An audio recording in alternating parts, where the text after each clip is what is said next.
Good morning students. अभी हम अपना एसएसटी का नेक्स्ट टॉपिक डिस्कस करने जा रहे हैं। कल हमने पढ़ा था हिस्टोरियंस एंड देयर सोर्सेज के बारे में, जहाँ पर हमने मैन्यूस्क्रिप्ट स्क्राइब्स के बारे में पता चला था। हिस्टोरियंस कौन कौन से रिसोर्सेज का यूज़ करते थे हिस्ट्री के रिकॉर्ड्स को मेंटेन करने के लिए। उसमें हमने पढ़ा था कि वो कॉइन्स का यूज़ करते थे, आर्किटेक्चर्स का, इंस्क्रिप्शंस का यूज़ करते थे। टेक्सचुअल रिकॉर्ड्स बहुत ज़्यादा मेंटेन होने स्टार्ट हो गए थे। किस वजह से? Because paper is become cheaper at that time. उस टाइम पे पेपर बहुत ज़्यादा सस्ता हो गया था। मैन्यूस्क्रिप्ट्स का यूज़ किया जाने लगा था। मैन्यूस्क्रिप्ट्स क्या होते हैं? These are hand written books which usually collected by wealthy people. Manuscripts are hand written books. पहले हमारे पास कोई प्रिंटिंग प्रेस तो होती नहीं थी, तो इसीलिए कोई कोई ही इस काम के अंदर बहुत ज़्यादा फेमस होता था। वो लोग क्या करते थे, हाथ से अपनी अपनी बुक्स लिखते थे और उन्हीं बुक्स की आगे फर्दर कॉपीज़ हाथ से लिखकर ही सेंड की जाती थी। और जो जो लोग बहुत अमीर होते थे, वेल्दी होते थे, सिर्फ वही उनको परचेज़ कर पाते थे। रूलर्स, मॉन्टेसरीज, टेम्पल्स, ठीक है। सो दे वर केप्ट इन लाइब्रेरीज। और उनको कहाँ रखा जाता था? लाइब्रेरीज में रखा जाता था, आर्चीव्स में रखा जाता था। एक टर्म हमने कल रीड करी थी, स्क्राइब्स। स्क्राइब क्या होता है? Scribe is the person who copy this manuscript. Scribe वो पर्सन होता है जो इन मैन्यूस्क्रिप्ट्स को कॉपी करता है, ठीक है। तो आज हम अपना नेक्स्ट टॉपिक स्टार्ट कर रहे हैं, that is new social and political group. अब देखो, हमने थाउजेंड्स ऑफ ईयर्स की, बिटवीन 700 से 1750 के अराउंड की हिस्ट्री को हम रिकॉर्ड कर रहे हैं, रीड कर रहे हैं। So study of 1000 years between 700 to and 1750 is a huge challenge to historian, largely because of the scale and variety of developments that occur over the period. क्योंकि एक टाइम पीरियड के बीच में बहुत सारे स्केल्स, बहुत सारी डेवलपमेंट्स हुई होंगी। इन डिफरेंट मूवमेंट्स में नई नई टेक्नोलॉजीज़ हमारे पास आई होंगी। जैसे कि फर्स्ट यहाँ पर हमें दे रखी है पर्शियन व्हील्स। क्या दे रखी है? पर्शियन व्हील्स आए थे, ये भी एक टेक्नोलॉजी थी। पर्शियन व्हील्स का यूज़ किस लिए किया जाता था? इरिगेशन के लिए किया जाता था। एग्रीकल्चर के अंदर इरिगेशन के लिए ये लोग उस टाइम पे कौन सी हमारे पास टेक्नोलॉजी आई थी? पर्शियन व्हील की आई थी। स्पिनिंग व्हील का इन्वेंशन किया गया था। स्पिनिंग व्हील का यूज़ किया जाता है वीविंग के लिए। फायर आर्म्स आए थे। फायर आर्म्स मीन्स तोप के गोले, एक तरीके से इसको हम कह सकते हैं, जिसका यूज़ किया जाता था फाइट्स के अंदर, कॉम्बैट्स में, युद्ध में। New foods and beverages arrived in the sub continent. नए नए फूड, बीवरेजेस, जो ड्रिंक्स होती हैं, पीने की चीज़ें होती हैं, उसे हम बीवरेज कहते हैं। वो बहुत सारे वो आ गए थे हमारे सब कॉन्टिनेंट में, potato, corn, chilli, tea, coffee, ठीक है। तो ये जितनी भी इनोवेशन थी, new technologies and crops come along with people who bought other ideas with them as well as, ठीक है। तो ये सब टेक्नोलॉजीज़ आई थी, क्रॉप्स आई थी, ये लोगों के साथ आई थी, जो इसके साथ साथ और भी दूसरे आइडियाज़ को ब्रॉड लेकर आए थे। As a result this was a period of economic, political, social and cultural changes.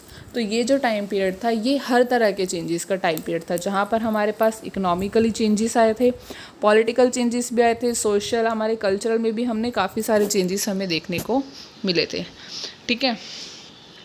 And this was also a period of great mobility. ये जो पीरियड था, ये एक बहुत ही ज़्यादा मोबिलिटी का भी पीरियड था, जहाँ पर बहुत से चेंजेस आए थे। Groups of people travel long distances in search of opportunities. बहुत सारे लोग बाहर से यहाँ पर आए थे। अब जैसे हम लोगों को पता है कि हमारे इंडिया को पहले सोने की चिड़िया कहा जाता था। क्यों? क्योंकि हम लोग बहुत रिच थे, यहाँ पर रिसोर्सेज बहुत ज़्यादा थे, पैसे बहुत ज़्यादा थे, we are much and more wealthy. तो उस टाइम पे सबको लगता था कि जैसे आज के टाइम में यहाँ के लोग बाहर जाते हैं दूसरी कंट्रीज़ में पैसा कमाने के लिए, हमें लगता है कि हम लोग वहाँ जाकर पैसा कमाएंगे, अर्न करेंगे तो हम और रिच हो जाएंगे। उसी तरीके से उस टाइम पे उन लोग को लगता था। So the subcontinent held immense wealth and the possibility for people to crave for a fortune. Fortune means भाग्य। तो उस टाइम पे लोगों के अंदर बहुत ज़्यादा क्रेविटी रहती थी कि अगर वो यहाँ पर आएंगे तो वो अपने लिए एक अच्छा भाग्य जगा सकते हैं, बहुत पैसा कमा सकते हैं। One group of people who become important in this period were the Rajput, which a name derived from Rajputra. एक group of people जो कि बहुत ज़्यादा पॉपुलर हो गया था उस टाइम पीरियड पे, that is Rajput, the son of a ruler. Between the 8th and 14th century, the term was applied more generally to a group of warriors who claimed Kshatriya caste status, ठीक है। This term included Not just rulers and chieftains, but also soldiers, commanders who served in the armies of different monarchs all over the sub continent. तो ये जो term है वो सिर्फ rulers को ही नहीं बता रही है, चीफियंस को नहीं बता रही, ये सोल्जर्स और कमांडर्स के बारे में भी बता रही है, जो कि अलग अलग आर्मीज़ में भी अपने आप को सर्व करते हैं, उनकी सेवा करते हैं, अपनी कंट्री के लिए काम करते हैं।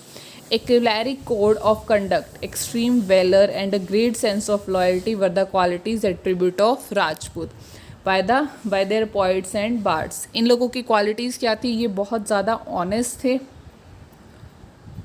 ठीक है। Other groups of people such as Maratha, Sikhs, Jat, Ahom, Kayasthas, ये caste of scribes and secretaries, these also use the opportunity of the age to become politically important. इन लोगों ने भी काफ़ी सारी अपॉर्चुनिटीज़ का यूज़ किया ताकि ये लोग भी क्या हो सके, पॉलिटिकली बहुत ज़्यादा इंपॉर्टेंट हो सके। Through this period there was a gradual clearing of forest. इस टाइम पीरियड में फॉरेस्ट को बहुत ज़्यादा क्लियर किया गया था, मतलब जंगल काटे गए थे। एक्सटेंशन ऑफ एग्रीकल्चर को बढ़ावा दिया गया। A change faster and more complete in some areas than in others. Changes in their habitat forced many forest dwellers to migrate. और इन हैबिटेट्स के अंदर के जो इतने सारे चेंजेस थे, इसकी वजह से बहुत सारे फॉरेस्ट ड्वेलर्स को, जो कि फॉरेस्ट ड्वेलर्स जो जंगलों में काम करते हैं, उनको अपने प्लेस से क्या होना पड़ा, माइग्रेट होना पड़ा, दूसरे प्लेस पे जाना पड़ा। Habitat means it refers to the environment of a region and the social and economic lifestyles of its residents. की एक रीजन का, एक पर्टिकुलर एरिया का एनवायरनमेंट कैसा है, वहाँ के लोगों का सोशल और इकोनॉमिकल लाइफस्टाइल किस तरह का है। Other started tilling the land and become peasants. दूसरों ने क्या करा, लैंड की टिलिंग मीन्स खेती करना स्टार्ट कर दिया। दे बिकम किसान। Peasant means किसान। These new peasant groups gradually began to be influenced by regional markets। ये जो नए ग्रुप थे, they begin to be influenced by regional markets, chieftains, priests, monasteries and temples, and they become part of large complex society। और ये society का एक बहुत ही important part बन गए थे। इनको टैक्स पे करना पड़ता था। Offer goods and services to local lords को सर्विसेज भी देनी होती थी। As a result significant social and economic. अब कुछ पीजेंट्स जिनके पास ज़्यादा ज़मीन होती थी वो अमीर होते थे, जिनके पास कम ज़मीन होती थी वो गरीब होते थे, ठीक है। तो इन लोगों के बीच में इकोनॉमिक और सोशल डिफरेंस आ गया था। Some possessed more productive land, others also cattle. किसी के पास तो लैंड्स बहुत ज़्यादा होती थी, किसी के पास कैटल्स होते थे, ठीक है। कुछ आर्टिशंस वर्क में फेमस थे, आर्टिशन वर्क के साथ साथ एग्रीकल्चर एक्टिविटी करते थे during the lean season. As society become more differentiated, people were grouped into जातीज और subcaste and ranked on the basis of their background। तो उस टाइम पे क्या हुआ कि लोगों को अलग अलग ग्रुप्स में, अलग अलग कास्ट के बेस के ऊपर, उनके बैकग्राउंड पे, उनके पास कितना पैसा है, उनके ऑक्यूपेशंस के बेस के ऊपर रैंक्स दी जाने लगी। And these ranks were not fixed permanently and varied according to power. और ये रैंक्स जो थी वो कोई परमानेंटली फिक्स नहीं थी, ये according to their power, their influence, their resources, उनके पास कितने हैं, उनकी जाति में कितने मेंबर हैं, इसके बेस के ऊपर चेंज होती रहती थी।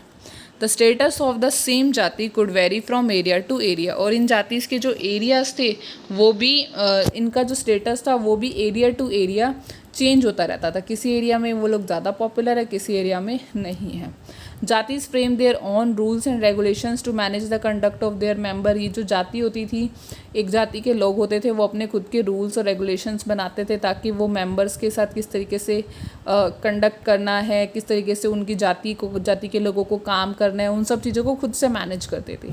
These regulations were forced and enforced by an assembly of elders described in some areas as jati panchayat. और कुछ एरियाज़ के अंदर तो इसको जाति पंचायत के नाम से जाना जाता था, जहाँ पर जो एल्डर्स होते थे वो इन रूल्स और रेगुलेशंस को अप्लाई करवाते थे। But jatis were also required to follow the rules of their village. पर लेकिन इन जाति के लोगों को भी विलेज के, गांव के रूलों को मानना पड़ता था, नियमों को मानना पड़ता था। Several villages were governed by chieftain together, they were only one small unit of state. क्योंकि एक ही विलेज के अंदर बहुत सारी अलग अलग कास्ट होती थी, ऐसा नहीं है कि सिर्फ एक ही कास्ट रहती थी, और मिलकर वो सब क्या बनाते हैं, एक small unit of a state बनाते हैं। ठीक है, तो आज हम इसको इतना रीड करते हैं। कल हम अपना नेक्स्ट टॉपिक स्टार्ट करेंगे, रीजन एंड द एम्पायर।